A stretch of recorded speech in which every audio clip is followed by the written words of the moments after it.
CSI Softball Complex on the campus of the College of Staten Island. CSI Sportsnet welcomes you back into NCAA Division II softball coverage live on the ECC network. In Game 2 of today's East Coast Conference doubleheader, the College of Staten Island Dolphins host the Molloy University Lions. Good afternoon, everybody. My name is Joe Foreman, once again joined by my broadcast partner, Nick Bavona. And Nick, for the Dolphins, it was a tough 4-3 loss in Game 1. They trailed 3-0. Got even, but it was the Lions that scored the final run of the game to take the win 4-3. The Dolphins have now lost 6 straight in conference play and will look to finally get back in the win column against the ECC here in Game 2. That one certainly has stung, that last game. I paused for a second as I heard some background music trying to make sure it wasn't our public address laptop that was going on. But going back to the Game 1, obviously a couple of bloops didn't go the Dolphins' way, led to that 3-run spot in the first inning for Molloy. CSI did a good job of coming back into the game. That's chopped to third. Fair ball, long throw for Motley, but she makes the play with no problem, and there's one out to open up the game. And in that game, we saw the Dolphins, as I mentioned, were down 3. They got 3 runs in that third inning, a 2-run homer from Eileen Balderas. Then we saw the Dolphins would tie the game on Olivia Warner's RBI single into right field. And just fortunately for the Dolphins, it came down to they couldn't get that go-ahead run to score, at least the tying run, in the later innings of the game. And Molloy was able to take advantage. They had 11 hits in that game number 1. Count 1 ball and no strikes here. We'll get you the starting lineups in just a moment. As that pitch is in for a called strike. Live stats not pushing yet. I'll slide over and get that set up following this inning. So the starting lineups will have to wait. Though I did get a look at the lineup card, and it looked like a very similar lineup. Leading off once again was Chrissy Hune. Steph Conrad hitting behind her. We do have the Game 1 stats. Hune in Game 1 was 2 for 2. Conrad 1 for 4. Each of them scored a run. And the count evens up at 2 balls and 2 strikes on Conrad. They obviously had some of those hits early on in the game. We saw Hune get a single to start off, got a double after a weird bounce in left field. That's hit toward the middle and through for a base hit. As Steph Conrad is on with the first Molloy hit of the game. And that hit comes against CSI starter Marina Grenier. We'll get you her numbers on the season. She comes in having appeared in 11 games. This is her 3rd start. She's pitched to an 0-2 record with a 5.89 ERA. She has a whip of 2.12. In 27 1/3, she's allowed 49 hits, 26 runs, 23 of those earned. She's walked 9 and struck out 19. Opposing batters hitting at .386 against her. Alex Burns will bat 3rd, and she looks at a strike. Burns in Game 1, 0 for 4. Runner going. Throw, not in time. That's an easy stolen base for Conrad. It's a little bit of a late throw right there from behind the plate from Latour. As you mentioned, Conrad in safely now into second base. We've seen Grenier and Alexandra Frenza splitting time in the circle for Game 2 as that's hit well to center. Carcano looks up, and it lands at the base of the center field wall. The first run of the game will come in to score, and it's an RBI double for Alex Burns as the Lions go in front 1-0. Looked like Burns had a 2-run homer right there, almost off the bat. Just hitting one bounce off the wall, getting herself a RBI double, and once again, Molloy jumps out to an early 1-0 lead. Well, Burns certainly made a bid to give Molloy a 2-run lead, but it's yet another Lions double. They had 3 doubles in Game 1. All of those came in the first inning. The first 2 that they had were very unconventional doubles. Very. We saw one where, as I mentioned, took a bounce in left field past Alyssa Acosta. And the second one went off of Bridget Motley's glove and then off of the third base bag. They had to start the game, the 3 doubles. They did not have another extra base hit, with the exception of 1 triple for the rest of the game. That triple led to the go-ahead run and the game-winning run from Molloy. At the plate here is Stevie DeBody. She's behind 1 and 2.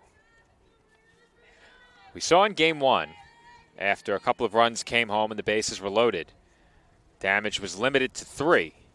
As that's hit softly to second, Warner may have to hurry, and she throws to first with plenty of time. There are 2 away. But we saw the Dolphins limit the damage in that first inning in Game 1, and Grenier will be looking to do the same here with 2 outs. The catcher, number 2, Sherilyn Ducharme. That will bring up Sherilyn Ducharme. Ducharme, the only line with 3 hits in Game 1. 3 for 4. She drove in a run, and she takes ball 1.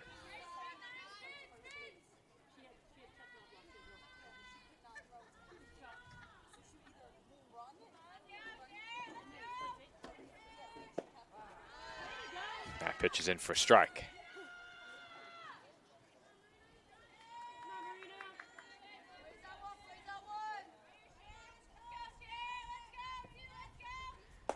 And the 1-1 misses up and away.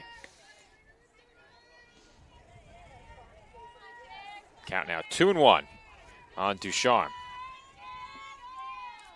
Live stats are back with us. All right. As that's it out to shallow right. Stalker settles underneath it and makes the catch to retire the side. But not before the Lions take the early lead for the second consecutive game. This time it is Molloy 1 and Staten Island nothing, heading to the home half of inning number 1. Dear softball, where to begin with what you have given me? I have struggled with you at times, but you have unequivocally made me who I am today. You have given me light in the darkest times where I thought light could not enter. Growing up, you were there for me when social groups may not have been. You were there through familiar hard times, and you never gave up on me. You have introduced me to so many influential people in my life, and I wouldn't have dreamt of meeting if it was not for you. You always kept me motivated to pursue a dream. No matter what was going on in life, you kept inspiring me to chase my dreams. And you have taught me many life lessons of overcoming, perseverance, and what it truly means to dedicate yourself to your craft. You have taught me that success is not guaranteed or promised, and that it is earned every second of every day. Softball, you have guided me, pushed me to be my best, and inspired me. You kept me going when I thought I had no more to give. At times, you were my last hope. You have led me to this moment here, today, where I could not be more indebted to you. My name is Jenna Lilly. I am a senior softball player at the University of Oregon, majoring in sociology with a minor in psychology.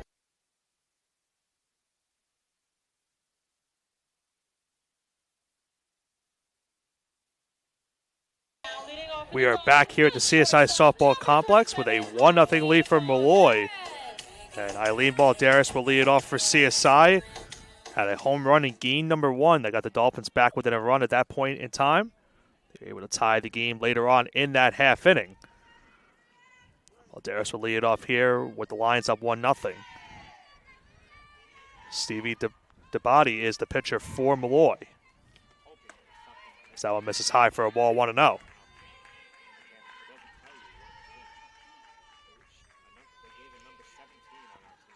Molloy getting 1 run on 2 hits in that top of the first. DeBody's 1-0, misses high for a ball, and it's quickly 2-0 for Balderas. Dolphins shortstop looking to get on early. Put the tying run on base.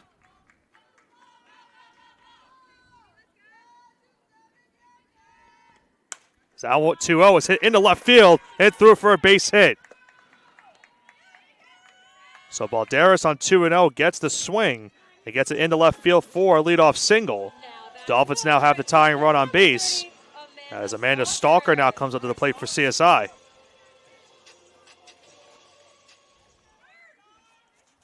Nice piece of hitting right there from the Dolphins shortstop. Amanda Stalker once again gets the start in right field. She takes one high for a ball, 1-0.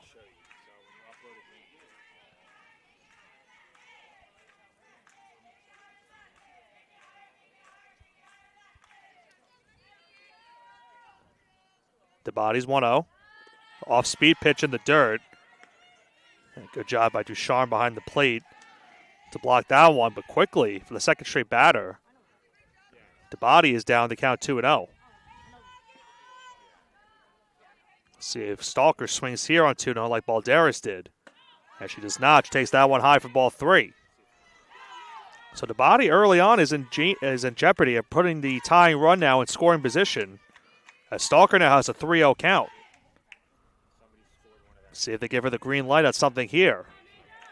3-0. Takes that one all the way into strike. 3-1 now the count. Nisa Acosta on deck for CSI. It's now a 3-1 count for Dabati here. And that 3-1 misses high for ball 4. So Stalker works a walk. And a good start to the inning for CSI. A leadoff single, now the walk. They'll have first and second, still nobody out. And Nisa Acosta comes up to plate.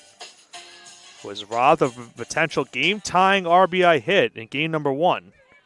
As Chrissy Hume made a great play at second base, preserving the tie run from scoring in the bottom of the 7th. Hits that one down the left field line, but foul. Acosta just missed it by a couple of inches right there, tying the game. As once again, she goes first pitch swinging. She's down the count 0-1.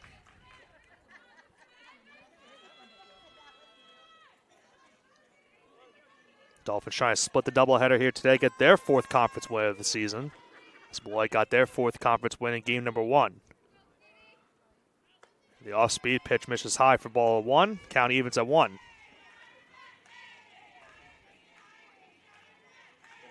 Dabati looking to not throw a mistake pitch here. Give Acosta something to ride and give the Dolphins a potential lead. The 1-1. That one on the outside corner for strike 2. So Acosta now behind the count 1-2. This will be a huge strikeout for Dabati if she can get it right here.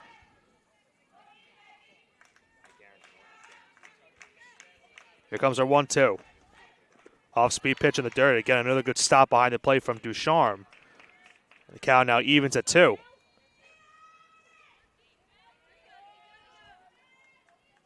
Olivia Wanser on deck for CSI. It's now a 2-2 count for the Dolphin first baseman. And she swings and misses on the outside corner for strike 3. As Dabati throws a fastball right past her and a huge out number 1. Now batting the designated player, number 38, Olivia Wanser. Olivia Wanser now comes up.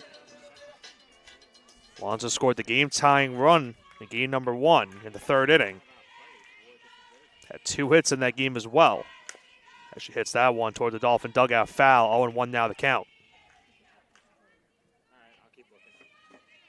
So Dabati now has an 0-1 count. First and second, still 1 out in the inning. Olivia Wanser trying to tie this game with 1 swing.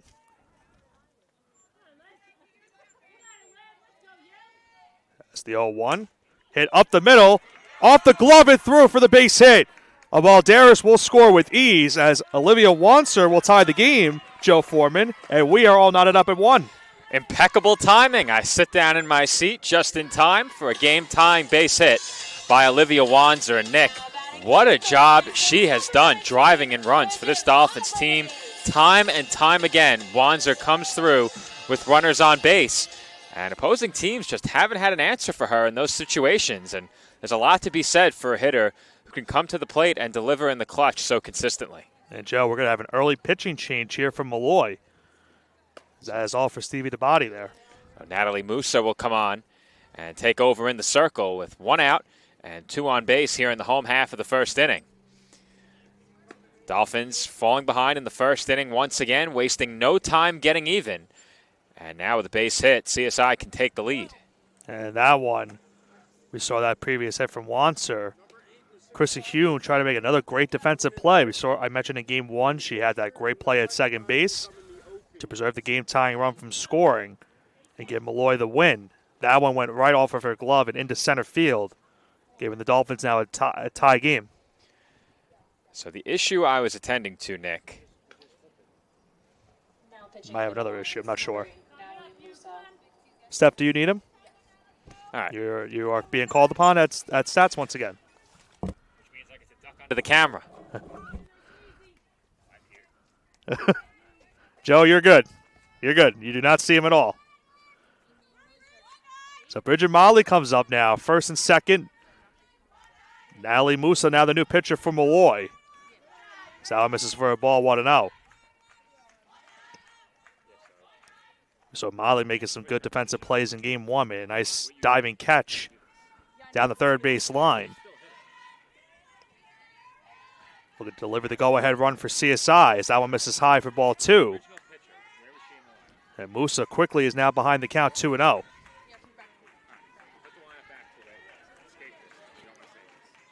So Molloy up in the count 2-0.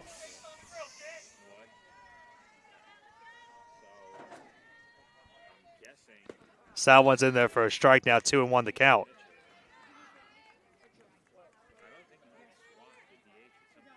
Big spot for Musa to come into this game. Tabai's quick work now forces her to come on with first and second, only one out in the inning. As that 2-1 is there for strike 2. And after being down 2-0, now Musa has evened the count at 2 apiece. One strike away from a huge out number 2 in the inning. It'll be now a 2-2 to Motley. She'll hit this one toward the line dugout, but foul. Cal will remain 2-2.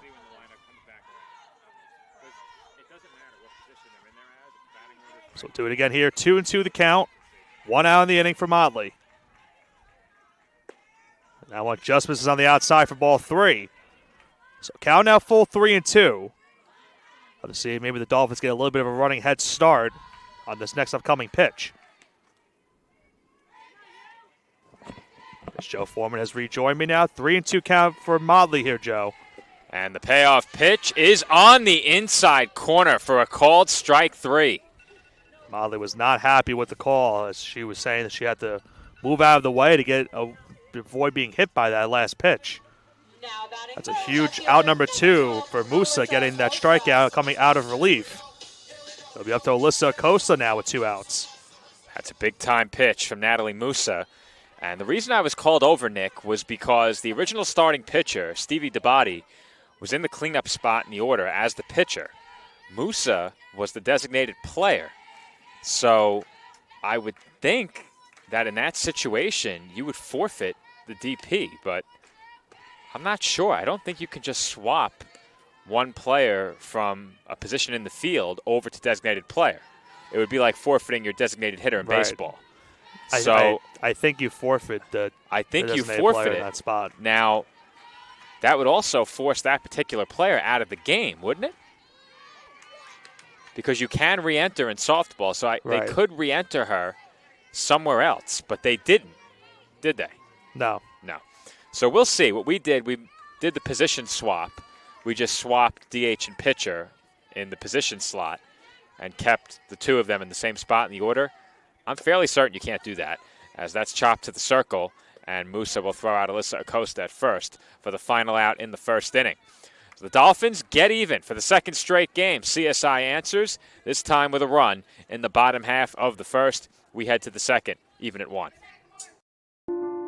Dear softball, thank you. Thank you for taking in that crazy hyper 5-year-old and giving her a way to channel that energy so positively. Thank you for the role models you have given me. Thank you for teaching me how to be a teammate.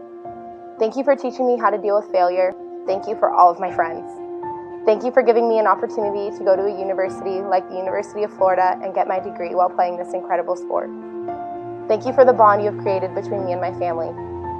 Thank you for all of the coaches that you have given me that have impacted my life beyond measure. Megan Stotts, Lisa Vigo, Mike Stith, and Coach Walton. Thank you for this platform to impact the next generation of softball players.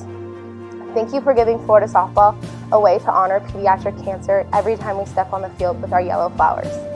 Thank you for the feeling of playing for something so much bigger than myself. Thank you for being so much more than a sport. This sport has given me everything and more.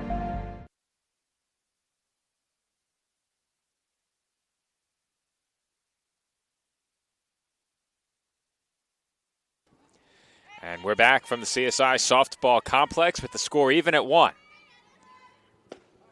Natalie Musa, the new pitcher from Molloy, was in the lineup as the designated player, and she looks at a strike. So we'll know what the situation is with the lineup next pass through the top of the order. And perhaps you and I will learn something, because in this situation, I was fairly certain you'd forfeit the DP. So We'll see. Meanwhile, I was attending to another stats issue. At some point, a number 17 appeared in our cumulative season stats. The Dolphins, to my knowledge, don't have a player who wears 17 under any circumstances, home or road. Every once in a while, you'll have a player who wears another number. But I cannot find in what game a number 17 was input into the box score. So I'm now going through all of our games one at a time to try and find it.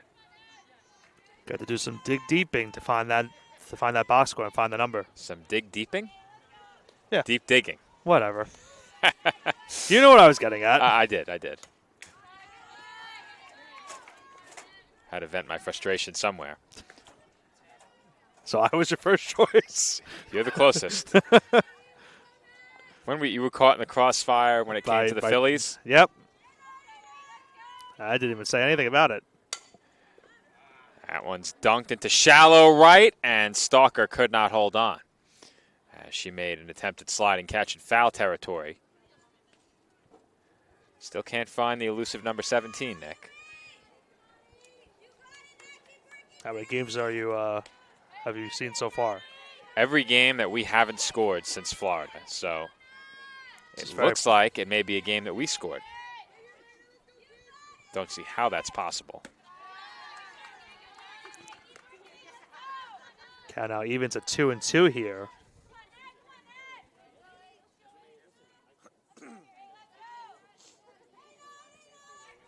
Two on its way, and that's fouled off again. Both teams got one run on 2 hits in that first inning. Musa has made good work here, keeping this count at 2-2. 2-2, sails high. Well, I do know it was a non-conference game because you can sort the stats by conference and non-conference. So we know it was a non-conference game. Well, I just thought, who do they have listed? Is there a listed player under 17? No. Okay. As that's hit out to shallow right, and that's down for a hit. So Musa nearly dunked one into right field along the line. Stalker couldn't hold on in foul territory. She then drops one in shallow right center.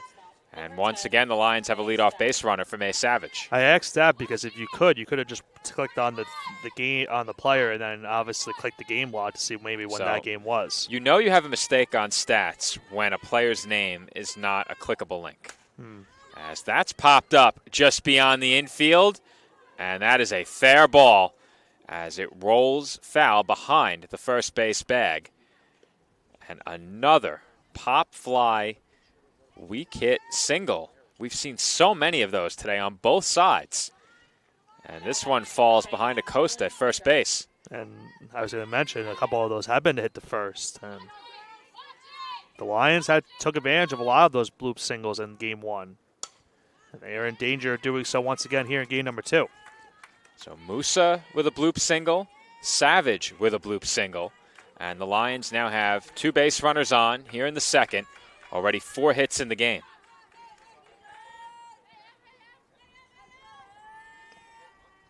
Comes the 0-1. That's popped up. Foul. Try to make the dive behind home plate.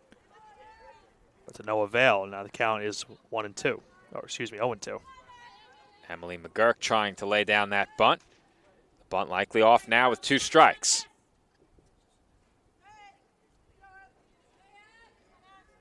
Comes the 0-2. That's high. Well, Nick, this is going to bother me until I figure it out.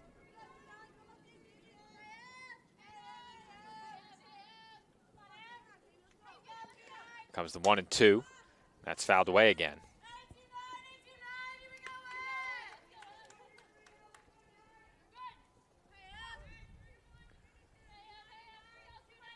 Mystery number 17 was 0 for 3 with a strikeout in the game in question. So that's popped up on the infield. Should be an easy play. There it is, Joe. And it's an infield fly. Ones to the sky.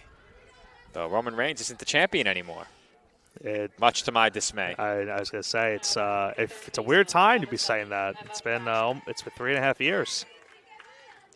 I told Andrew I have to find a new gimmick next year now. Did you actually just tell him this week? I was talking to him the other night. I said it's time for a new gimmick.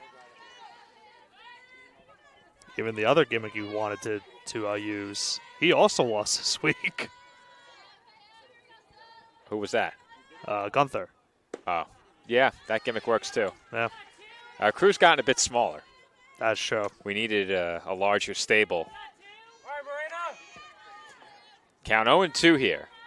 At the plate is Emma Bachman. And Bachman takes up and away for ball one. Bachman came to the plate in a couple of big spots in game one. Left 5 on base in that game.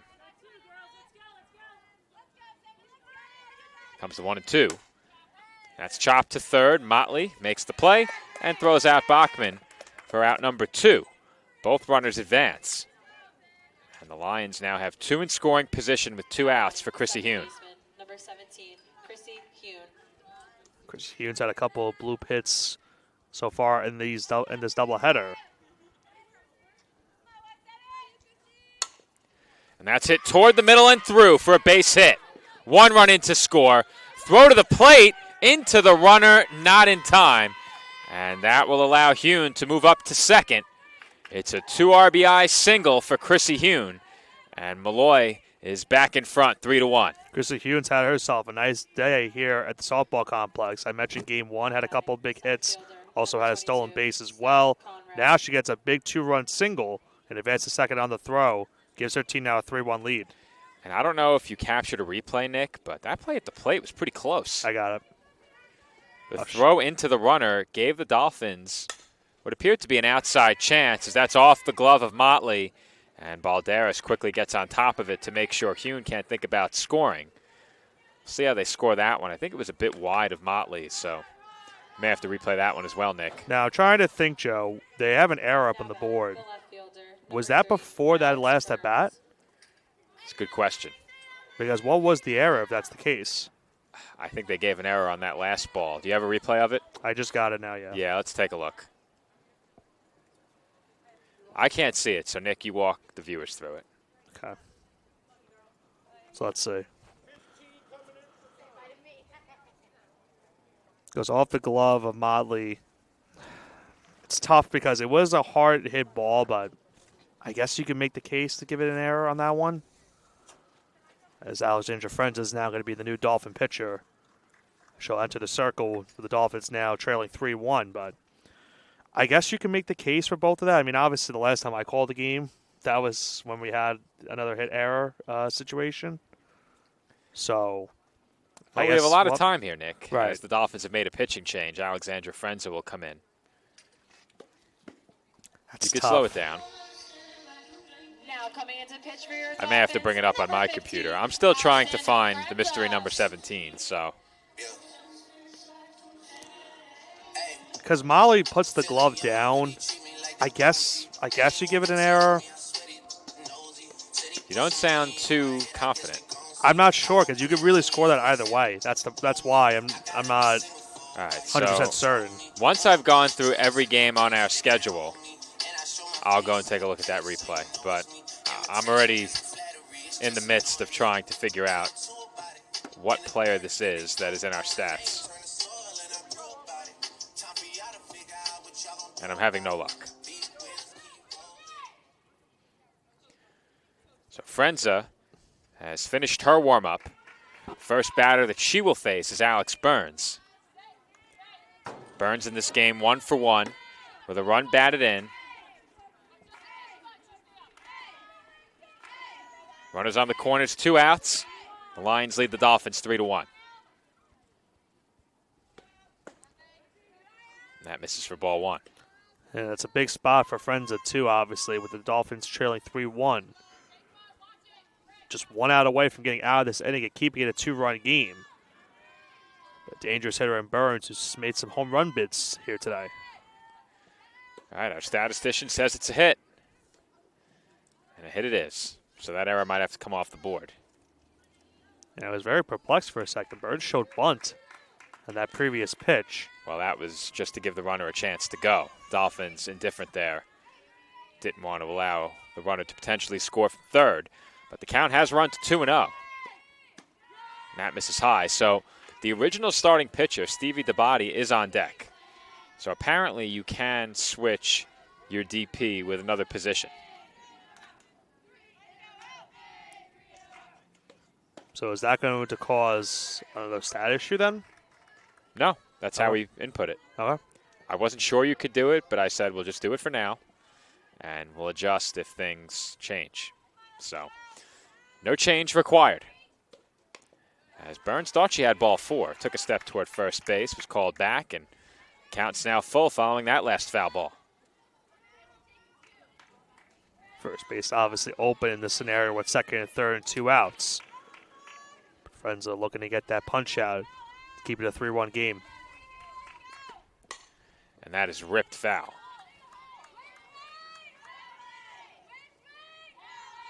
We saw earlier in game 1 from Molloy, they had 5 hits in that first inning. They already have 5 here in the second inning. Burns looking to get number 6, extend her team lead to 4. And that's at a mile high, but well foul.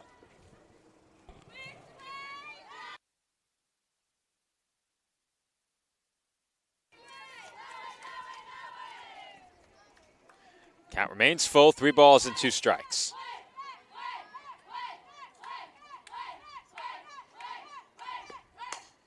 And the 3-2 is pulled foul once again. Battle continues.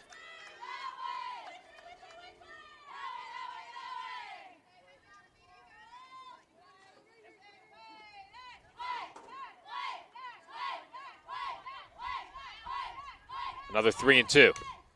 Fouled off. Good battle here from Frenza versus Burns. 3 straight foul balls. Well, these at-bats that carry on for double-digit pitches, more often than not, favor the hitter. So that's fouled off again. Now the question becomes, how many softballs do they have?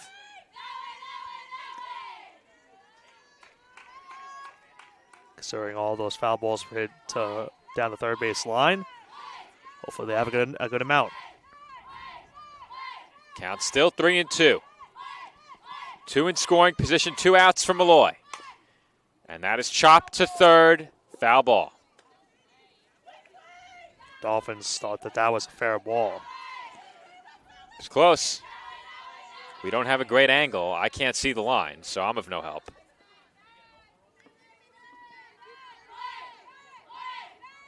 Do have a free play if we have another second. And that is foul. How many foul balls in a row is that? 6? 5 or 6 5 now, or yeah. 6? Let's see what this one was last hit. I see the Dolphins' case. That should have been a fair ball. Motley played it in fair territory. Now, did the ball hit wide of the chalk before that? That would be the only way. I don't think it did. And there's a swing and a miss for strike 3. Frenza wins the battle with Burns, and that is a big strikeout to strand 2 on base by the CSI reliever. We head to the home second. Molloy back in front. Our score 3-1. The legacy began in 1973. That was the year NCAA Division II was born. And since the very first day, our division has shaped generations of student athletes with a true sense of academics, athletics, and community. That is 5 decades of graduations, championships, teamwork, and personal development. 50 years of shaping student athletes into world-class leaders. NCAA Division II. Our division, our legacy.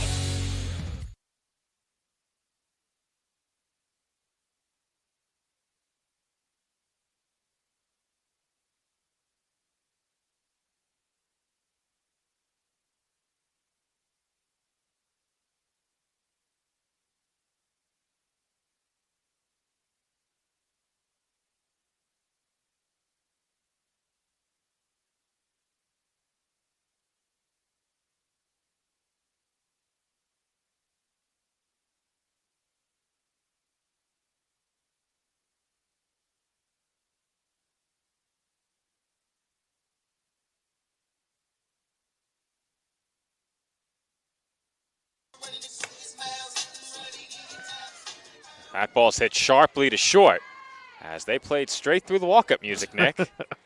And on one pitch, Olivia Warner is retired to open up the home second. Well, we saw a very quick game number 1, so a lot of first pitch and second pitch swinging from the batters in these games. But one pitch, one out to start off the bottom of the second with Molloy now leading this one, Joe, 3-1. That will bring up Cassidy Latour. And Latour takes a strike. Dolphins able to avoid further damage in that previous half inning and keep the game within 2 runs.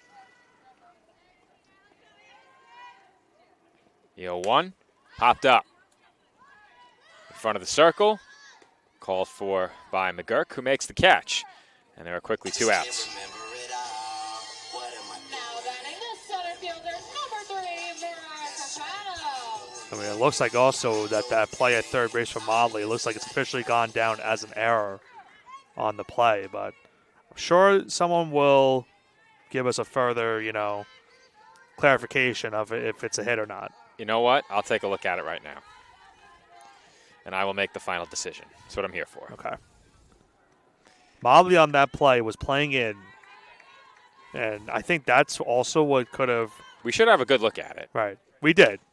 As Carcano lines one to left field, and that's down for a hit. Dolphins have a 2-out base runner as the ball gets away. Carcano takes off for second, and she's in safely. Throwing error on the play allows Carcano to advance. And that also played through the music. In fairness, you don't see that happen very often. You do not. So a throwing error puts a runner in scoring position for Eileen Balderas. That's a big error. As a base hit now will almost certainly make it a 1-run game. But Balderas certainly looking to make it a tie game with one swing. She had that 2-run homer I mentioned earlier on in game 1 that gave the Dolphins within run. 2-run homer here, tie the game at 3. All right, I'm almost back to that play. I slowed it up too, so. Well, that at bat, very long. I'm going to watch it live. I think I just reached it by chance, so that worked out pretty well. I'll get my look after this at bat. Balderas ahead 2-0. First base is open, but that would put tying run on base if Balderas drew a walk. And Balderas hits one hard on the ground to second, handled there by Hune.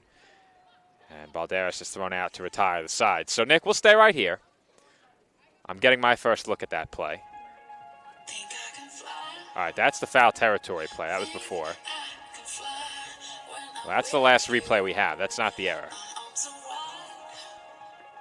Now I have to wind I can always replay it now if you want to, but I don't know if that will help you. It's much easier for me to see on Right. here.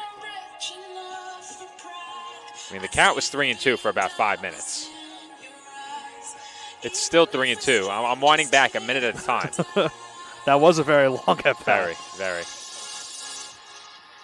All right, 2-0. We're almost there.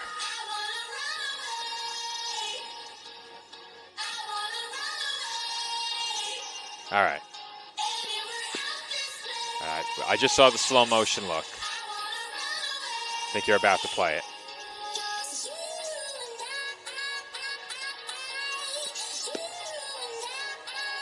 Unfortunately, on desktop, we're only able to scroll back and forward 30 seconds at a time. But we're here now. All right. We're going to go regular speed first. That is certainly not an error. Certainly not an error. Whoever called that an error does not know anything about scoring. Number 34, Steve. There is no way that's an error. That ball She was was in. hit 2 feet wide of the third baseman. That's not an error. Send them home. All right, so we need That error's got to come down. So we need to relay that now that the Lions now have 6 hits in this game. Yes. The Dolphins don't have an error. Yes. Do you want to relay that to them now? We'll wait until we're in between right. innings. I saw the case that they were making, but There is no case because the ball was hit 2 feet wide of the third baseman. But the problem was that she was playing in on the play as well. If she was at regular depth and the ball was hit that far wide of her, it still wouldn't be an error. The ball was, she was forced to fully extend 2 feet to the left. the ball was about, I'd say, 2 feet outside of her left shoulder. Right. There's no way that could be an error. There's just no way. One might say that. But I save that for very poignant moments. Right. So, Well, due up, 4, 5, and 6 for Molloy. Stevie DeBody at the plate. She's ahead 2-1. That's pulled foul. I think the count's actually Yeah, I think the count is actually 2-2 now. Or should 1-2. be 1-2. There we go. All right. Scoreboard got me, Nick. Not the first time I'm going to have to. I was too fired up about that error. It's pulled foul. Only things that get Joe fired up, stats errors, and certain people entering the ring during the main events of WrestleMania. The gong. the gong gets me fired up, but not in a good way. What was he doing there? As that's grounded foul. I felt like a little kid again. We have to talk about it. I grew up watching The Undertaker, and one could argue that I witnessed him in his prime form between 2004 2006. Yeah. Probably the best shape he was ever in his career, putting on great matches. Considering that was like 14, 15 years into his career, Yeah. So I'm a huge Undertaker fan. That being said, what was he doing in that match at WrestleMania? First of all, it doesn't quite hit the same when you're in the arena because you can watch him sprinting to the back. Right. So it's not exactly the same. That being said, I mean, he had no role in the storyline, nothing. It got a nice pop, which is what they were going for, sure, but it took me out of the match completely. It gave you the element of surprise because, as I mentioned to you, he wasn't the person. Well, to me, I'm saying that wasn't the person I was expecting. Well, but that's why I'm saying that. I love The Undertaker, but that completely took me out of the match. My friend is also an Undertaker fan, and now he doesn't like him anymore after what he did. He didn't want Roman to lose. Well, I didn't want Roman to lose either, but we knew it was probably happening. Either way. The story had to be finished. If the story has to make sense, and let's not talk about the sensibility of the story. We might be here all day. As the 3-2 pitch is popped up to short, and Balderas makes the catch for the first out. But for me, I think the actual story is much more important than the in-ring product. That's me. I'm watching to see how the story progresses. The match is just a part of that. And it was a great match. Yep. Until that moment. Until that moment. I have a video recording of that happening. You can even hear the video you say, they had me until that. Yeah, as that's pulled foul. Hit well down the left field line by Sherilyn Ducharme. Ducharme 0 for 1 at the plate in this game. This is her first at bat facing Frenza, who came on in relief of Marina Grenier. Can't say it, though, for the both of us, though. We did have a very nice week in Philadelphia regardless. Yes. It's a good time. As that's lined to second and caught by Warner. 2 gone. So for me, it was CSI softball on Saturday, straight to Lincoln Financial Field for WrestleMania on Saturday night. Straight to the merchandise. Well, straight to the merchandise once I got in. Then to the seat. Then to the seat. Couldn't find chicken tenders and fries in that building. That was disappointing. You had a I think I have a chance, Nick. Wow, that took a weird bounce. I was ready, Nick. I was ready, too. I was trying to protect the camera I was and the ready. laptop. If the laptop wasn't on my lap, I would have been standing waiting for it. So for those who aren't familiar with the setup here, the backstop is slanted on about a 45-degree angle up top. There's an overhang behind the plate, slanted at about 45 degrees. The ball came straight down onto that slanted overhang and rebounded into the front row of the bleachers over my head. I took a ricochet off that one. Yeah. Springboard foul ball. Not quite a springboard 450 splash like Ricochet. That looked rather painful. Yes. Hope he's all right. You saw that one in attendance. Well, I was on the other side. I didn't see it well. So you'd have a good view regardless, though. For those who are wrestling fans, I'm not sure how many of them are tuning into a softball game, but I was in the front row behind the entry ramp on Monday at Raw. And if you go on the website, that's lined into right field by Natalie Musa for a hit. And the Lions have a 2-out base runner. You can't see me on the video because the lights are off. But if you go on WWE.com, they have the photo gallery. I am in every single one of them. Nice. So you're saying it's not the first time you photobombed this week? if you look at the photo of Cody Rhodes' entrance, you can see me holding up the one in the background. I'm the only person in the whole arena sitting down. Well, you photobombed some other photos this week, too. I mean, when you're taking selfies right in front of me, it's kind of awkward if I don't do anything. Let's just say those family photos are going to be coming back with Joe pointing his one to the sky. And there were a lot of those. There were a lot. May Savage, the batter. And she takes the 1-0 pitch for a called strike. Savage 1 for 1 in this game. That last hit gave Molloy now their 7th of the game. The scoreboard's still playing tricks on us. We have to change it before we go to break. As that's hit toward the right field line, foul territory. And Stalker makes the catch to bring the road third inning to a close. Lions held without a run for the first time in this game, but they still lead it 3-1, headed to the bottom of the third.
And we're back for the home third inning where we have another scoring disagreement.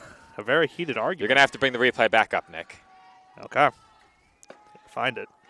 As Amanda Stalker takes outside for ball one. So Nick's going to find the replay of that ball hit to third base. I'm adamant that is a hit. The other table is adamant it was an error. Seems like every time we have one of these games, it's softball. Never Team fail. scoreboard and team commentary, Nick. Yep. A throwback to a couple of years ago. Count on Stalker even at 1-1. Now, do you want me to play it slow or regular? We're going to play it in regular speed. Okay. Regular speed.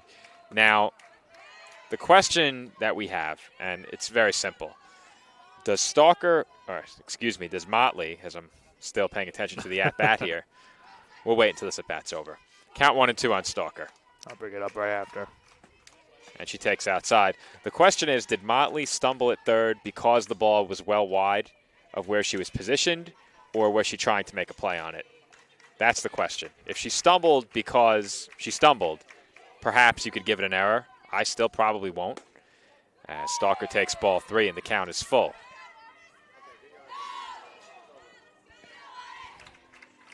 Watching that back on my computer, I thought for sure the ball was hit well wide of where she was playing. Certainly had to lunge down to go get it. And Stalker crushes one foul. Speaking of lunging down, Stalker had to lunge down to get that one. Stalker has some power. Has a home run already this year. And we've seen her drive the ball well. Bit early on that one, as you said. Had to go and get it. Count remains full, 3 and 2. And Stalker takes ball 4. So while we have a moment, cue it up again, Nick. Regular speed first. I can't see it, so let me know what you think. So Molly is in the position of where the ball is hit, but she has to go like this, lunging down with her glove. See, to get the ball. When I saw it in real time, I thought the ball was hit at least a foot or two wide of where she was positioned when I was watching it. Meaning that, like, she was there. Oh, that's it right back to the circle. And Acosta is safe at first.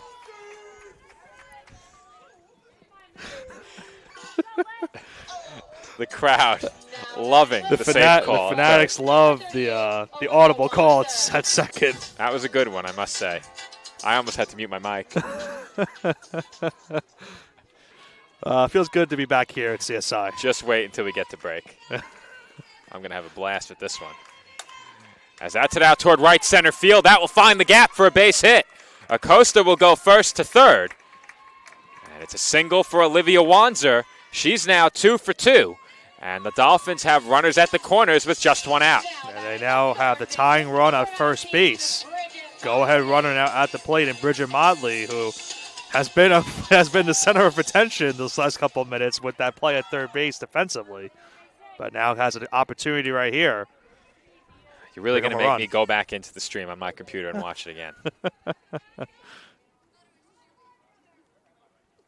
I'm agreeing with you. I think that was hit. I'm not giving her the error on that. Well, we'll get to look at it again on my computer momentarily. Our viewers have had enough. The Dolphins have the tying runs on base. I don't know. They like these conversations. I hope so. There's quite a lot of them. As that's taken outside. Would you say there's too many that are close for comfort? I think this happens a bit too often. It's always here, though. It is always at softball, which is funny. Count 1-1 on Motley. And she fouls that pitch away.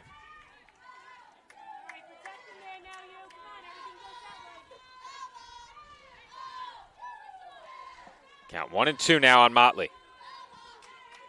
And I'm about to get a look at the replay.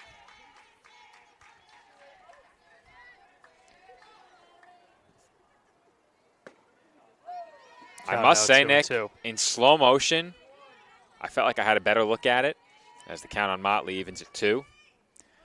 I think the perspective of the camera makes it seem like the ball was hit a bit wider than it was. I'm probably still not changing it. As Motley hits one well out to center field, that will get a run in. Acosta tags at third, and it's a sacrifice fly for Bridget Motley as she left her first base coach hanging there. They tried to connect on the high five, but thought better of it. And Motley drives in a run as the Dolphins pull to within one. It's 3-2. Well, fortunately for Motley, I've been there before, getting left hanging with the high five. But regardless, she did her job, Joe, in that spot, bringing home the runner from third base. Now it makes this a one-run game. It brings up Alyssa Acosta.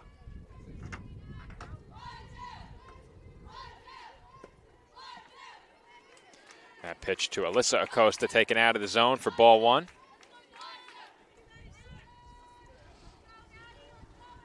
Acosta in game 2, 0 for 1. Runner on first, Olivia Wanzer. And Acosta swings and misses at that pitch for strike 1. Didn't Acosta have a base hit in game 1?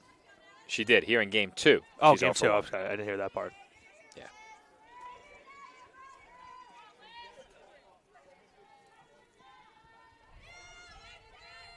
Here comes the 1-1.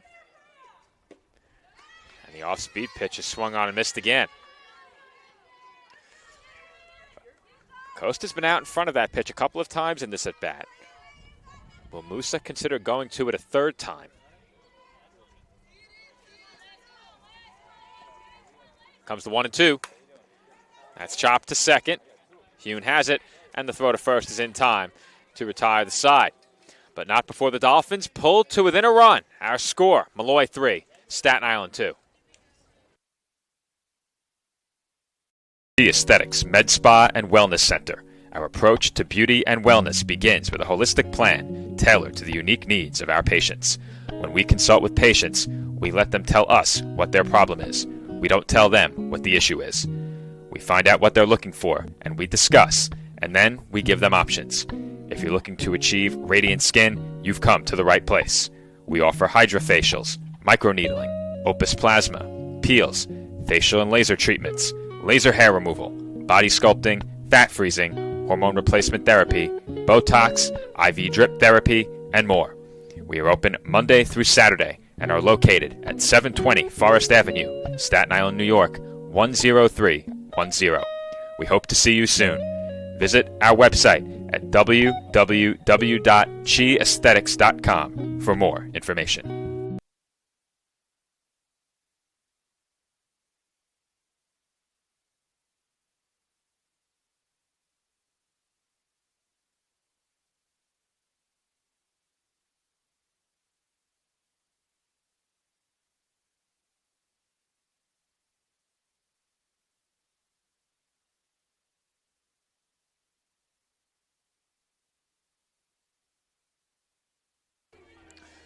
Road fourth inning from the CSI Softball Complex. Dolphins back to within a run again. It's 3-2. These Dolphins continue to battle back. That being said, Nick, they've been playing from behind quite a bit. They have, but I mentioned in game one, they are very resilient to get back into these games. They were able to tie game one at 3. They would like to do the same here again in game number 2. Comes the 1-1. That's it for a strike.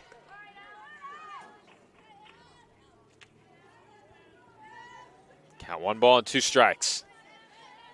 For the Lions, McGurk, Bachman, Hune due up here in the 4th. As McGurk goes down swinging, and there's one away.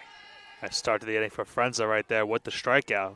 She got out an off-speed pitch low. The first out of this 4th. Well, you touched on it earlier, Nick, and I'll bring up the conference standings in a minute. But the Dolphins, first team out entering the day. When today is over, Dolphins will be tied with Deauville for the most games played in the ECC. Of course, that's most conference games played, as that's over the head of Stalker. It lands on the warning track, and Bachman is headed for third. The throw in to Warner is cut off, and Bachman is into third standing with a 1-out triple. Well, the Dolphins have been playing a little bit more in defensively because of all the hit balls that we saw in game 1. A lot of bloop singles for the Lions, but Bachman hits this one over the head of Stalker and gets an easy stand-up triple. Now gives Molloy a chance to extend their lead. That's a good point you make, Nick. Dolphins playing in just a bit more than normal, and I'm not sure it would have mattered on that particular ball, but that was well over Stalker's head, landed either just shy of the warning track or on the warning track. Took a one bounce right off the fence. So that likely landed warning track. See how the Dolphins play this defensively. Balderas is in it over at short. Acosta at first is in. Motley creeping in at third as that's it out to left center. That will get a run home and more. As that falls between Carcano and Acosta. Coasting into second with an RBI double is Chrissy Hune. And it's now 4-2 Lions. Another big at-bat for Chrissy Hune now. 3 RBIs in this game.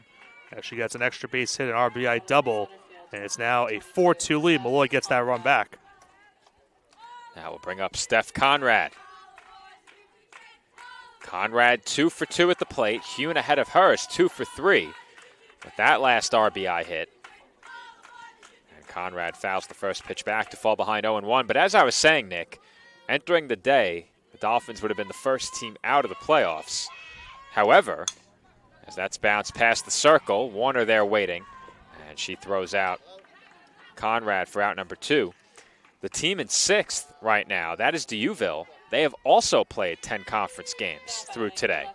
So the 2 teams with the most games played right now are the teams on the outside looking in. That's a tough spot to be in with half the conference season to go. That's why it's really important for, make my point in a second, as Balderas, a nice stop right there, limits the damage for the Dolphins in the inning. It keeps it a 2-run game going into the bottom of the 4th. Well, as you were saying, Nick. I was going to say, it really comes down to, we mentioned earlier in the pregame, where these games are really important when it comes to conference play. With the Dolphins already playing this amount of games, these games become realistically more important more than ever. And obviously, with them going into the bottom of the 4th, trailing by 2 runs, CSI really looking to do some damage and at least split this doubleheader, get their 4th conference win of the year. Well, Nick, we'll stay right here rather than going to break, but I said it when we got on the air today. Dolphins need one of these games, not only for the purposes of maintaining pace in the conference standings, but for the purposes of snapping this conference losing streak. They've now lost 6 straight in conference play. And to fall to 3-7 puts you in a really tough spot. That being said, if you get through the day 4-6, you face a Deauville team that you've already beaten twice in your next conference outing. That's a big swing. If you can go from potentially 3-7 with a loss in this game to perhaps 6-6 following your next conference doubleheader. It really comes down to, if you put yourself in a 3-7 hole, it pretty much seems like every game after that becomes must win. And the Dolphins obviously would love to win those games, but it's going to be really tough for them down the stretch facing these teams that haven't really played a lot of conference games so far in the season. Well, that being said as well, the Dolphins play a lot of games in general, and the rain has slowed that a bit. But in terms of what was scheduled, the Dolphins had a packed week between the end of last week and this weekend. Considering as well that they were just in Pennsylvania yesterday facing Lincoln, now facing this Molloy team here today. So not a lot of rest for CSI going into this game. It was for that reason that I was mildly surprised, as that's hit well, right center field, and it is chased down in the gap by Conrad. And the Fanatics, though none of the Fanatics would ever use that kind of language, a spectator was voicing their displeasure. You know, it's been a while since I've been here calling games, but has that been happening the last couple games? No. Okay. We do like to see the Fanatics show their support to the team. Not that way. Not that way, though. Not that way. Sal telling himself if he's watching, I'm not the only one. Yeah, that was a game. Difference is Sal was in the box. He was not in the crowd. Yeah. Has to know the microphones. They're always listening. Cassidy Latour is the batter. She's ahead 1-0. And she takes a strike. Certainly the wildest game I've ever called, the way that game went down. And then obviously that audible from Sal added to it. Comes the 1-1. That's high.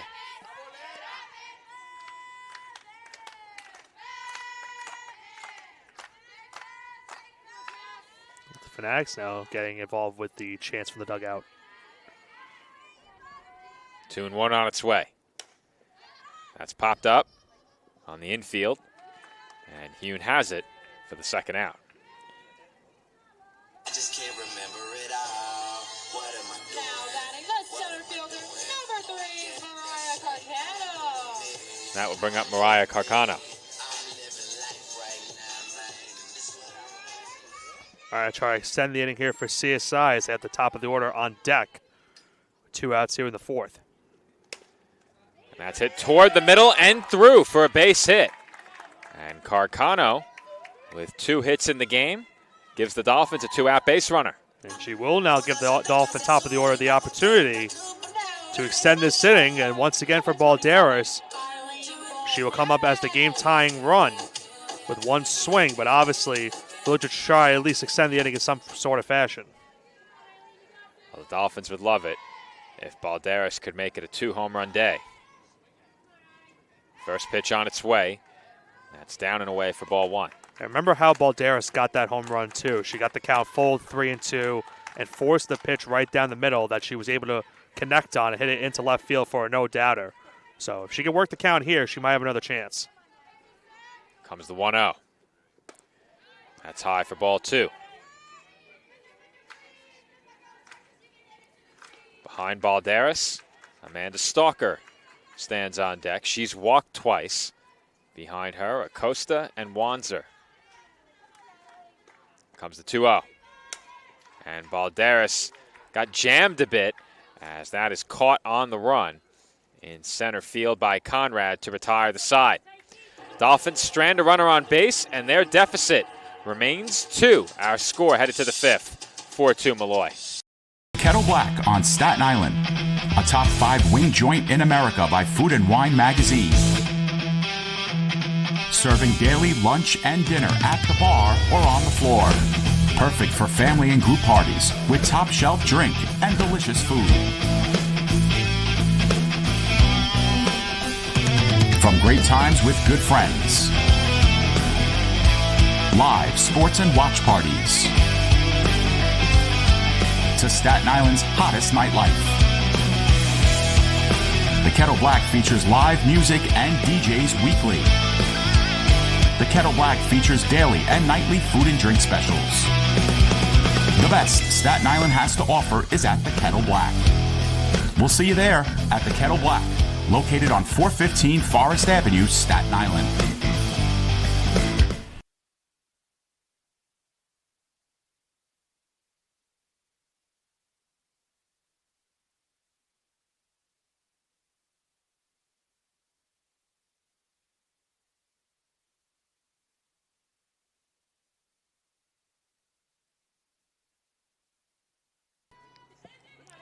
Fifth inning from the College of Staten Island. Dolphins trail by a pair, and that ball is smoked out toward left center, and that lands at the base of the wall.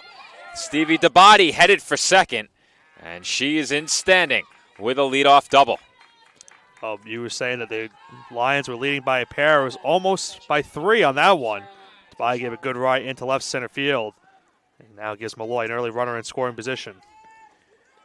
That was very close, as that ball was hit well into left center field. Are we having a change? And here we are. Kelsey Strayer into the game for the Dolphins in this spot. And Molloy will talk things over as well with a runner on second and nobody out. So Strayer will get warm and we'll get you her numbers. I'll have to pull those back up after my hunt for the mystery number 17 was fruitless. I was going to say, I don't think we figured it out. We did not. It might be a glitch in the matrix, as they say. You know, I saw The Matrix for the first time ever. That's why I brought that up. I was going to say. I saw The Matrix for the first time in my life. They had a 25th anniversary screening at AMC. And I unsurprisingly loved it. I thought it was very good. I have the second and third on DVD. I was told I probably shouldn't watch those. And then I definitely shouldn't watch the fourth one. I'm wondering why, because I've never really seen them, so I would have no idea. You should watch the first one, I can tell you that. As for Matrix 2 and 3, I was told you don't need to watch those, but you can. Definitely don't watch the fourth one. Is it kind of like one of those scenarios where the sequel makes the original worse? Is that why? Well, that's what I was told about the fourth one. Okay. And knowing some of the background around the fourth movie and the producers and director, I don't think it's going to be for me. Okay. Just a hunch. Okay. I don't think it was made for me. I'll leave it at that. We'll leave it at that. Yeah. But I'm definitely interested to see how Matrix 2 and 3 play out. I'm about 20 years late, but we'll get there. All right, numbers for the new Dolphins pitcher, Kelsey Strayer. She's appeared in 10 games, all in relief, and has pitched to a record of 2-2 with a 5.48 ERA and a whip of 1.89. And she hit Ducharme on that pitch. Sherilyn Ducharme hit by the first pitch, and the Lions have 2 on. For Strayer in 15 1/3, she's allowed 24 hits, 12 runs, all of those earned. She's walked 5 and struck out 4, opposing batters hitting .348 against her. It's a big spot in this game with the Dolphins still trailing by 2 runs, still no outs in the inning. Strayer trying to keep this a 2-run contest and give CSI a chance to tie the game in the bottom half of the inning. Molloy in this game, 4 runs on 10 hits and 1 error. The Dolphins 2 runs on 5 hits. And they turn to Strayer here, looking for her to limit the damage in what is a big spot, as we're now getting late in this game, top of the 5th. And you get the sense that with the way Natalie Musa has pitched, Dolphins can't afford to fall behind by too much more.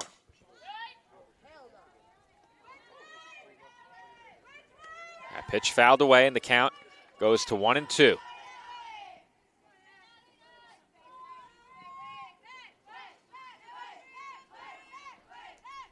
Comes to 1-2. That's high.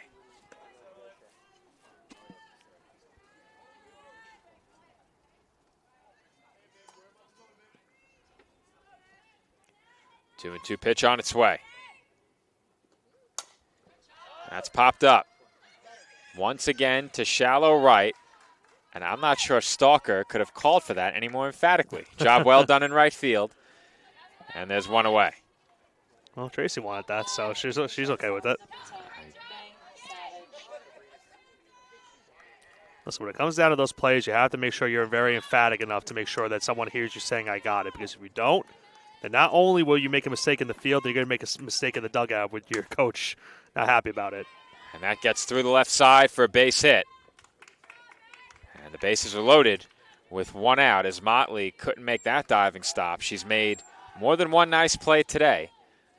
And I think she did get a piece of that one, but couldn't keep it on the infield. Going to have now a pinch hitter here coming up for the Lions. Amaya Page will be the batter. Left-handed hitter. Comes to the plate. The base is loaded and 1 out. Now pinch hitting for the Lions, number 33, Amaya Page. Well, this is a pivotal at bat in this game, Nick. A base hit here could make it a 4-run game. Corner infielders playing in. Middle infielders somewhat sort of playing maybe a little bit towards double play depth, but Balderas is playing just a little bit in as well. On these spots, it is critical as an infielder to know exactly where you plan to go with the ball. And that misses high for ball 2.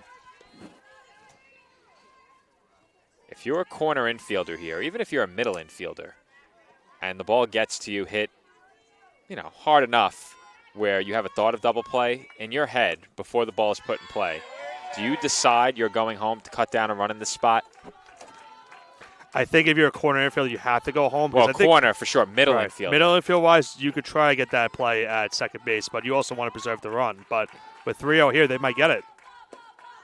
That's taken for a strike. This is a dangerous spot considering with no base open. Strayer in danger of walking in the 5th run of this game for the Lions. Comes the 3-1. There's a swing and miss. Well, the reason I brought up that question is because, personally, if you don't get the double play, it's second. If I'm a middle first, infielder, right, and I know I have an out at home, I'm taking it over the chance for a double play. As that's hit to shallow center, that's down for a hit. Carcano comes up throwing, and that will force all of the runners to hold. 1 run in to score, and Molloy now leads 5-2. Another spot in which Molloy gets a base hit up the middle on a little blooper in the center field, and pretty much no man's land for any of the Dolphins to make the play. Well, I think you're at the point now where if any infielder gets the ball, unless it's a dribbler, it has to go home. Yeah. Because the risk you run at running regular depth double play is if you don't turn the double play at second and first, and that run comes in, then that's the risk you're taking. I see why you have to go to home at this rate with any throw. For me, the way I look at it is it's so difficult to turn a double play in softball that if I know I have the out at home on a ground ball in the infield with the bases loaded, I'm going home every time. Right. But that's if you know you have the out. You have to know your limits as a fielder. And I think if you're Eileen Balderas and you field a ground ball, you know you can make that throw home. Right. Balderas with a very strong arm.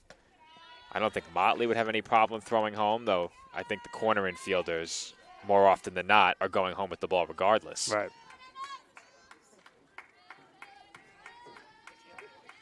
You also have to know where your fellow infielders will be.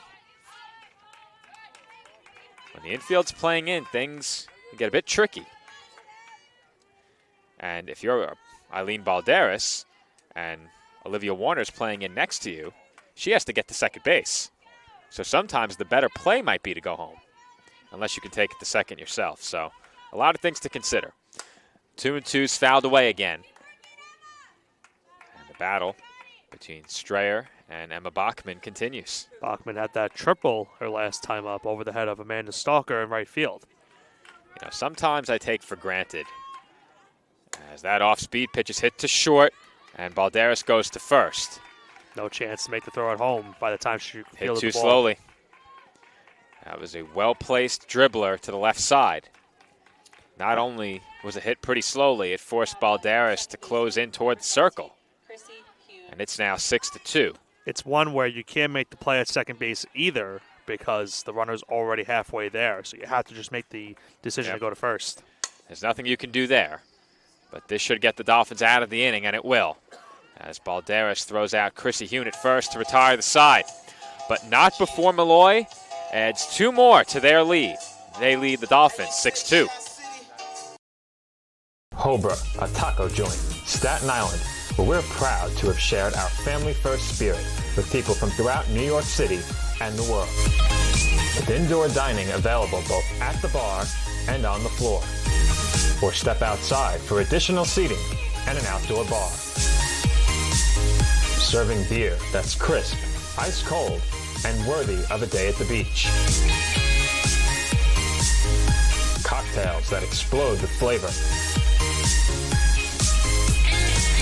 And great food made with the freshest and healthiest ingredients available. Events feature food and drink specials. Live music. and the best of Staten Island nightlife. Your CSI Student ID saves you 10% on your dining order at Hobra. Visit us at 412 Forest Avenue, Staten Island.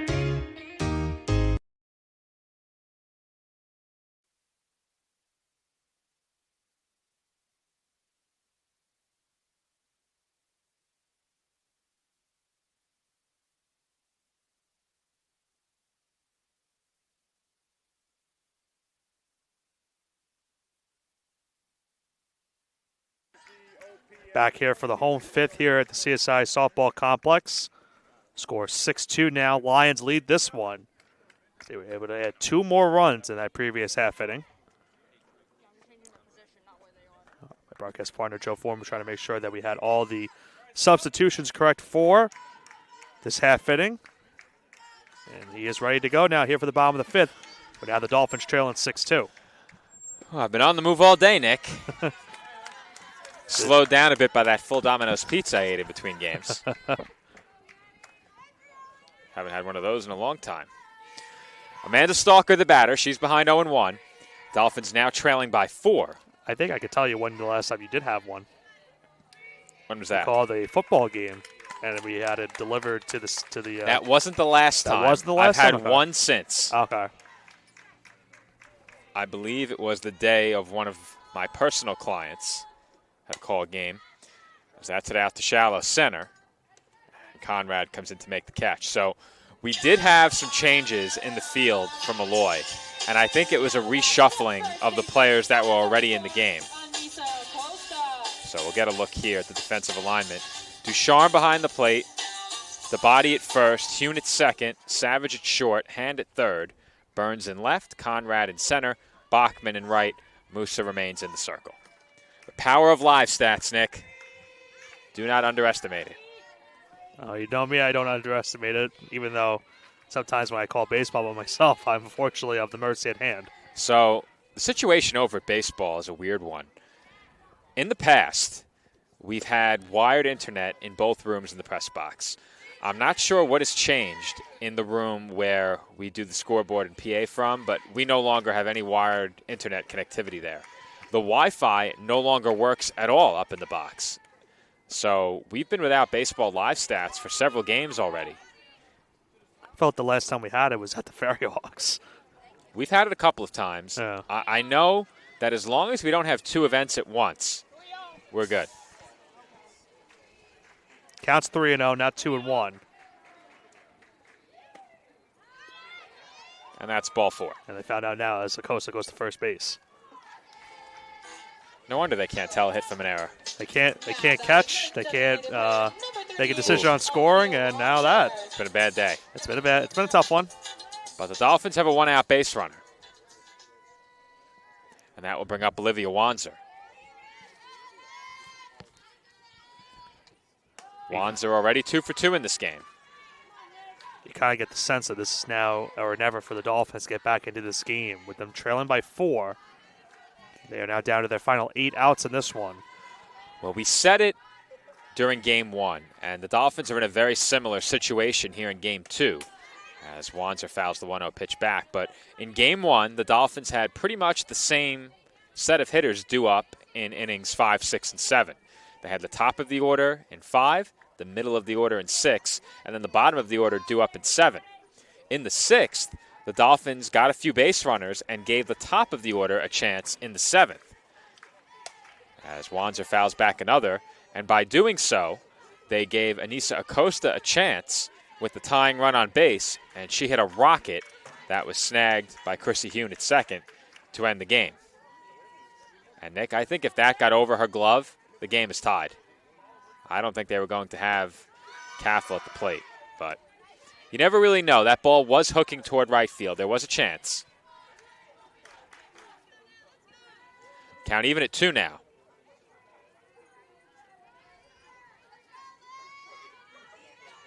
Musa checks the wristband and delivers. That's high for ball 3.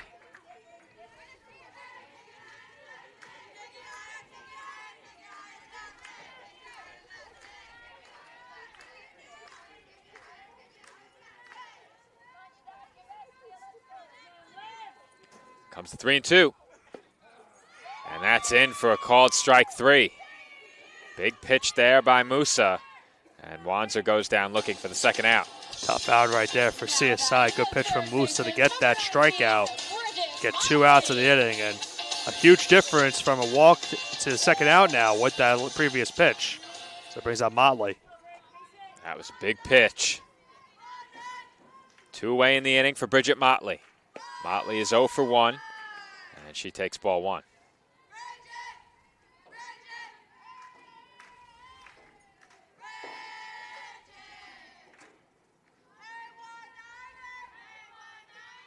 Comes the 1-0. And again, Musa has fallen behind. This time 2-0. Now have a conference in the circle here with 2-0. Behind Motley, Alyssa Acosta, Olivia Warner, Cassidy Latour.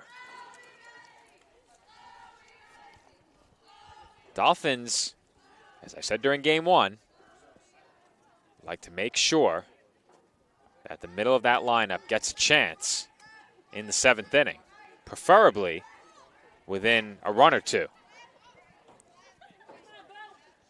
Motley is ahead 2-0. And play is ready to resume following the conference in the circle for the Lions. Here's the 2-0 pitch. And Motley takes a strike.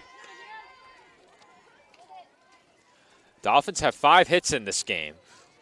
Wanzer has 2. Mariah Carcano has 2. And Balderas has the 5th. And Motley fouls that one away. Meanwhile, Molloy has 12 hits. And I think if you go back and look from all the way in the beginning of the season, Dolphins have had quite a few games where the opponent has had well into double digits in the hit column. The Dolphins have also had quite a few games where they've had well into double digits. As Motley couldn't hold the swing, and she strikes out. But the point is, Dolphins need to find a way to get outs without allowing the hit total and the pitch counts to run up. They've also had a bunch of unlucky breaks in the field They where have. a couple of bounces haven't gone their way. They have. And we head to the 6th. Molloy leading Staten Island 6-2. My path to a college degree would have been completely different had I not run Division II cross country for the University of Mount Olive. Having an athletic and academic scholarship was key for my success. Our coaches were really helpful with balancing out my academics and athletics. I decided to attend graduate school because I wanted to become an athletic director. Receiving the postgraduate scholarship through the NCAA provided me with the flexibility to choose the school that I wanted. So now I know that I can accomplish any goal that I set for myself.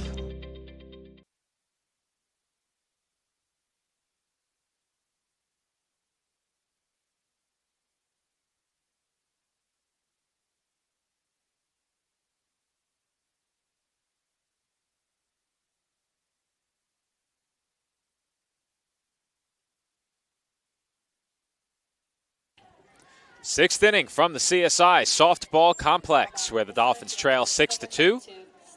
Steph Conrad will lead things off for Molloy here in the 6th.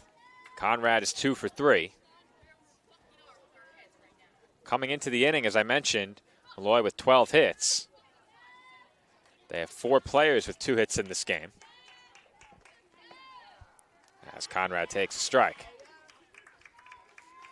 Well, CSI wants to get back into this game, Joe. Down to the final 6 outs, excuse me. They need to keep this a 6-2 game. That misses down and away. I think the Dolphins have really suffered from not getting longevity out of the starters behind Kennedy Ruth. It's been really a patchwork approach toward many game 2s. And that's tough to sustain over the course of a season. And as a result, Ruth has had to pitch 2 games in a few doubleheaders. Dolphins have on the season 11 wins, and she has 7 of them. As that pitch misses for ball 2. And the count evens up at 2 balls and 2 strikes. You mentioned she threw a complete game yesterday and threw another one here today. So they're getting great innings out of her, but you mentioned that the Dolphins would Light to have gotten a lot more innings out of the starter here today, but a nice snag at short from Balderas on the line drive. Balderas is playing in and reacted quickly to snag that line drive. And there's one away as Alex Burns will come to the plate. Burns is 1 for 3. And she hits here with the bases empty and 1 out.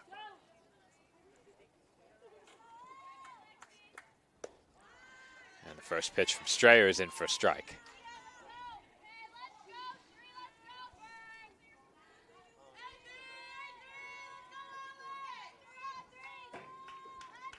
Comes the 0-1. That's hit to short. Another chance for Balderas. And she throws out Burns for out number 2.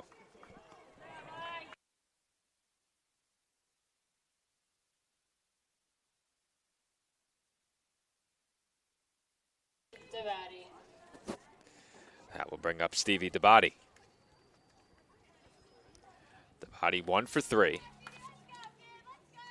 Started in the circle in this game. Was chased early.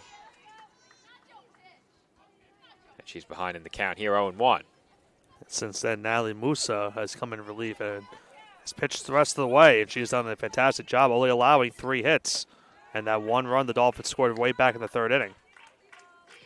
At the time, that 3rd inning run made it a 1-run game. Dolphins trailed 3-2. Molloy has scored the last 3. Comes the 1-1. And that off-speed pitch is lined to Balderas once again. And she makes the catch to retire the side. So the Lions go down 1-2-3, a good inning of relief from Kelsey Strayer. And the Dolphins will trail by 4 when they come to bat in the home 6th. No, I'm right. The podcast that uncovers the origin stories of some of the biggest names in sports, media, and entertainment. Nick Durst here along with Joe Calabrese. Here we are, 200 episodes later, about 150 episodes with guests, our friends, soon to be your friends. Well, it's pretty clear, Joe, that it's all about You Know I'm Right, the podcast. That's my You Know I'm Right moment. Wanted to do a podcast, and everyone was like, what are you, crazy? Who's going to listen? You're not going to get guests. Well, guess what? I'm the best when it comes to getting guests. You could vouch for that. I am so happy that you asked me to do this. I couldn't have been more thrilled. And follow us on socials, check us out. I promise you, if you want to work in media, whether you work in media now, whether you want to quit your job and work in media, come to us, and I promise you, we will get you on the right foot. That's what it's all about, uncovering the origin stories of some of the biggest names in sports, media, and entertainment. Keep it locked on You Know I'm Right.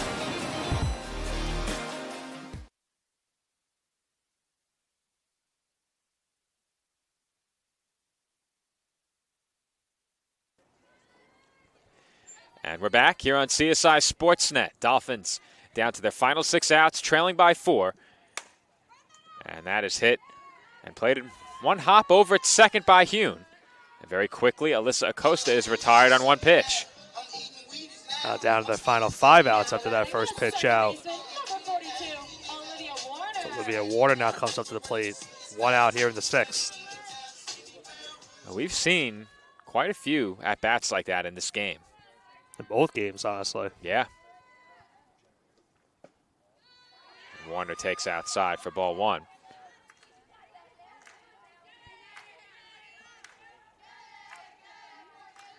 Warner 0 for 2 at the plate in this game.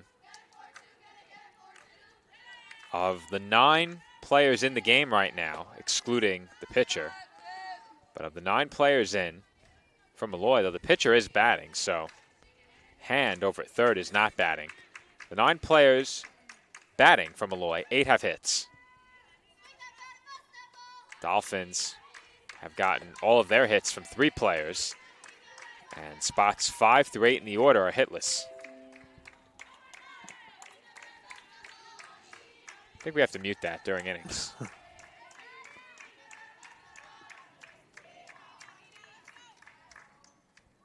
Comes the 3-0 to Warner, and she was taking all the way there.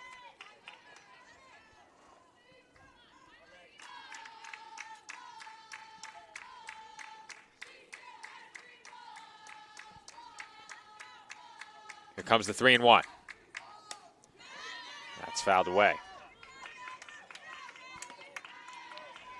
Count on Warner now full, 3 balls and 2 strikes.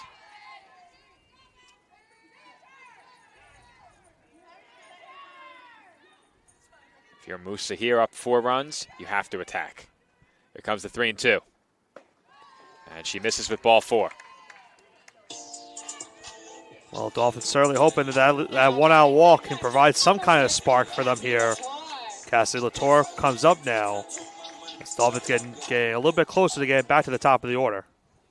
Well, behind Latour, Carcano is 2 for 2 against Musa. So if Latour can get on here, that would give CSI a good chance to bring the tying run to the plate. And that will not get Latour on base, barring an error, as Hand makes the catch halfway up the line at third. And Latour is quickly set down on 1 pitch. Another quick out for CSI right there. So it'll be up to Carcano now to try to extend the inning for CSI.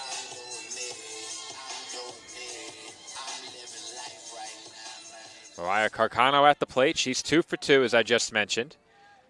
Warner the runner at first, and Carcano hits one straight to short. Throw to first over in time, and that will do it for the Dolphins here in the 6th. CSI gets a base runner on the Warner walk, and nothing more. We head to the 7th. Molloy leading Staten Island 6-2.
Sherilyn Ducharme will lead off for Molloy in the 7th inning.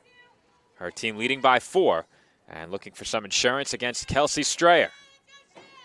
Strayer inherited a tough spot when she came out of the Dolphins bullpen, was charged with 1 run, but had a very strong 6th inning, and she comes back out for the 7th, looking to keep this deficit at 4. And her 0-1 pitch misses inside. If she can't keep the deficit at 4, the Dolphins will have the top of the order leading off the bottom of the 7th. So very imperative for her right here to keep it a 4-run contest. I think if you're the Dolphins, down 4, that's the best you can hope for. Top of the order due up in the 7th. We've seen this team rally before. They're going to need at least 4 runs if they can hold the Lions scoreless here in the road 7th. That's hit toward the middle and through for a base hit. As it got by Balderas, she tried to close in on it, but couldn't get there. And Ducharme is on to lead off the road 7th. 13th hit now of the game from Molloy, and after having an 11 in game number 1, done a great job with the bats here today. As we have a pinch runner now at first base. And for the 2nd consecutive game, Kiara Gagan will pinch run. So Ducharme back to the dugout. Gagan will run. Now pinch running for the Lions, number 42, Kiara Gagan. It's like the gong that we heard on Sunday. So not the one. Her name was on the pronunciation guide under a different it? number. Yes, it was on there. It's okay. under a different number. Okay. That's popped up. Balderas calls, and she makes the catch.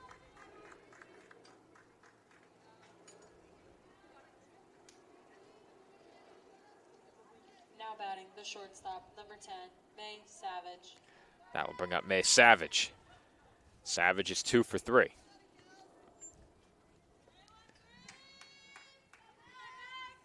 So I have the numbers readily available for 6 through 9 in the Molloy lineup, as that's lined to left, and it gets by Acosta and rolls all the way to the fence. Gagan being waved home as the throw goes to third, and the Dolphins get the out at third base. So Savage is thrown out, trying to extend that double into a triple, However, the 7th Lions run comes in to score, and it's now 7-2. Big insurance run as well for Molloy, even with the out of third base. They now extend their lead to 5 here at the top of the 7th. So what I was about to say, Nick, is the bottom of the Lions lineup, and we have the pinch runner that is obscuring the stats from the number 5 spot, but including Page, who came on, I think 2 innings ago. So excluding Page, the players who started, Bachman, Savage, Musa, already have 6 hits in this game and 11 at-bats. If you count Page's 1 at-bat, they have 7 hits and 12 at-bats, spots 6 through 9. That's a difference maker. As that misses for ball 2.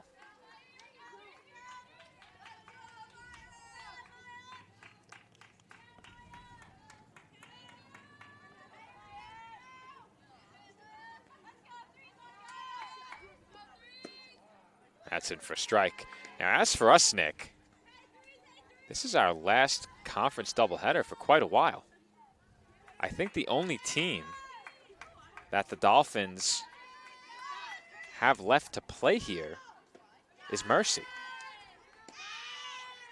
There might be one other one. I think I'm missing one. I have to double check that. But we might only have one conference doubleheader left. Isn't that on the I think we have one next weekend too, as that's it out into left center where Carcano makes the catch. Do we have one on Senior Day? That's Mercy. That's Mercy. Okay. And Nick, we only have one conference doubleheader left here, and it's the final doubleheader of the season. That's on April 27th. Happy birthday to me. Conference baseball on April 27th. And we have baseball and softball the same day, right? I have 4 games to cover that day in 4 different places. Oh. It's going to be a fun birthday. But nonetheless, we are headed to the home 7th. The Dolphins trail 7-2.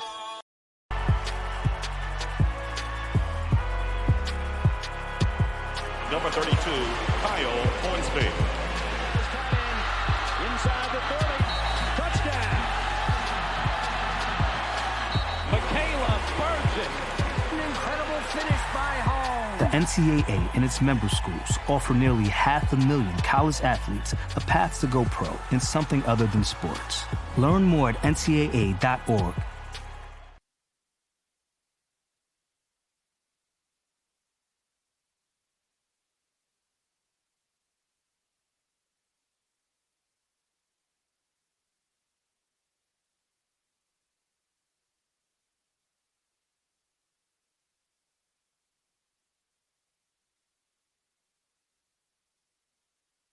Bottom half of the 7th inning from the CSI softball complex. Dolphins send the top of the order to the plate. And Eileen Balderas attacks the first pitch, bounces it right back to the circle, and is thrown out for out number 1. First pitch swinging right there for the Dolphins.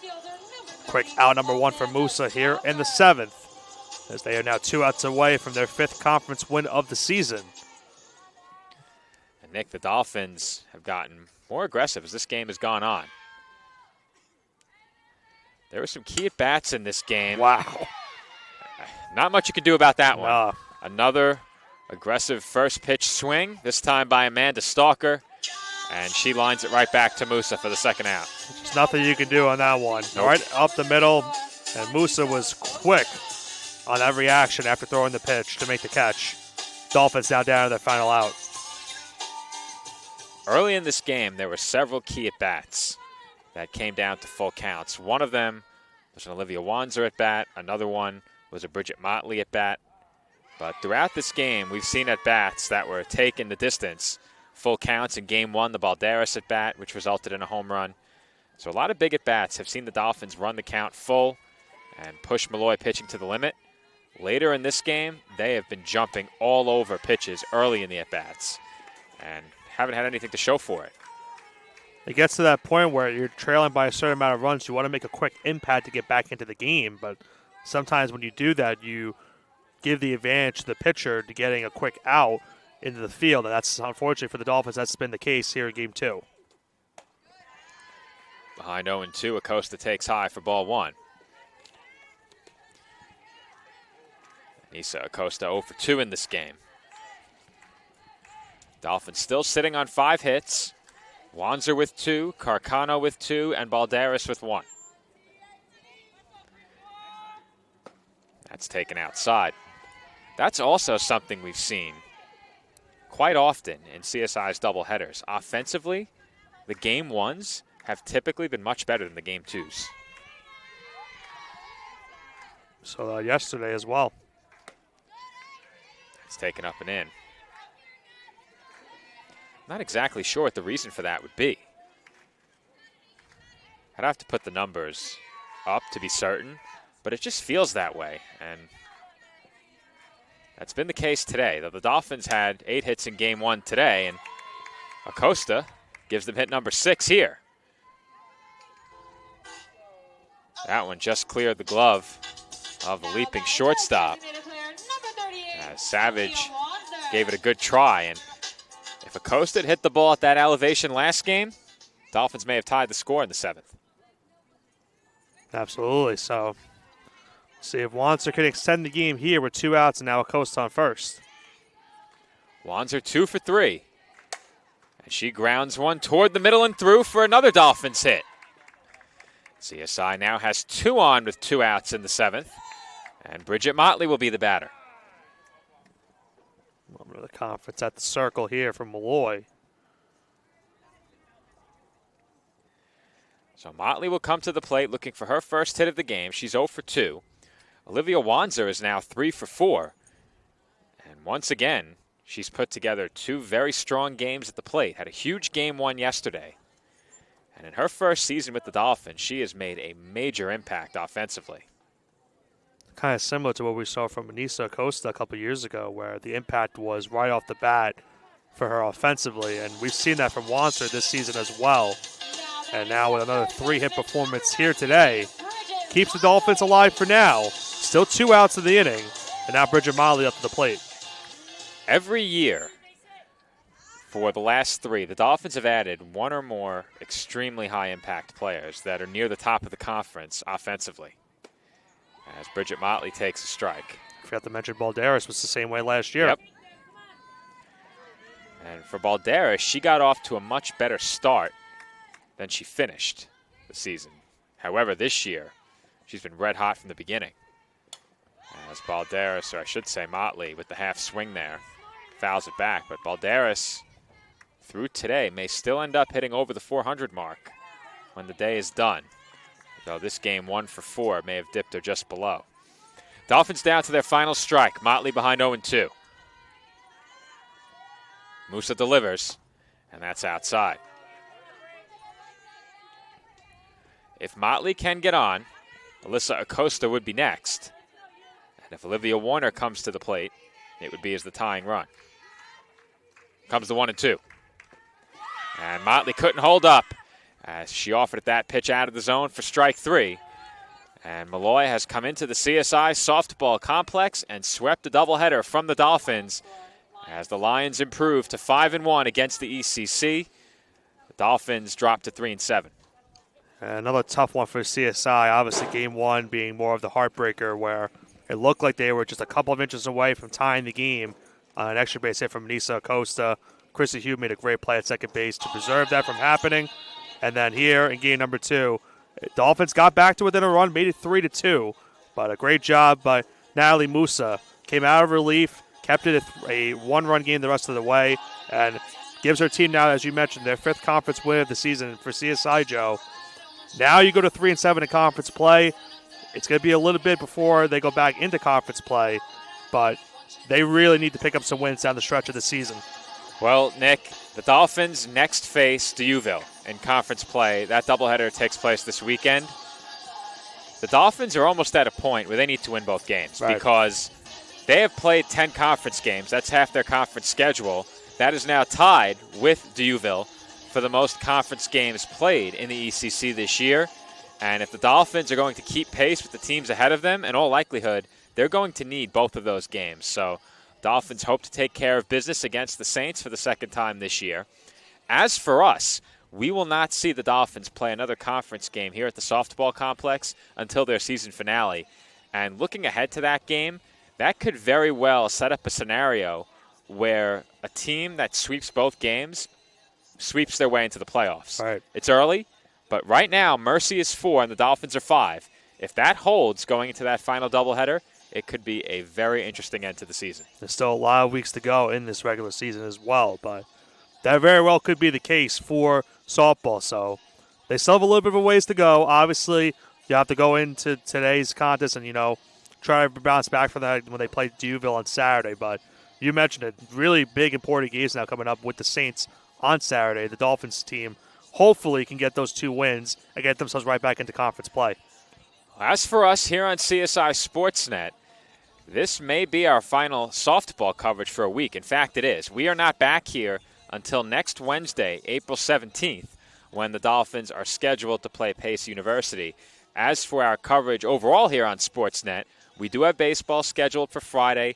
I don't know if that's been officially postponed yet. Most likely will be a doubleheader on Sunday. We appear trending in that direction if we're not there already. Should Friday get postponed as we expect, it is a doubleheader, 2 9-inning games on Sunday. Nick, you and I will both be there. It's going to be a long day of baseball if it turns out to be the case. CSI Baseball with 2 huge games.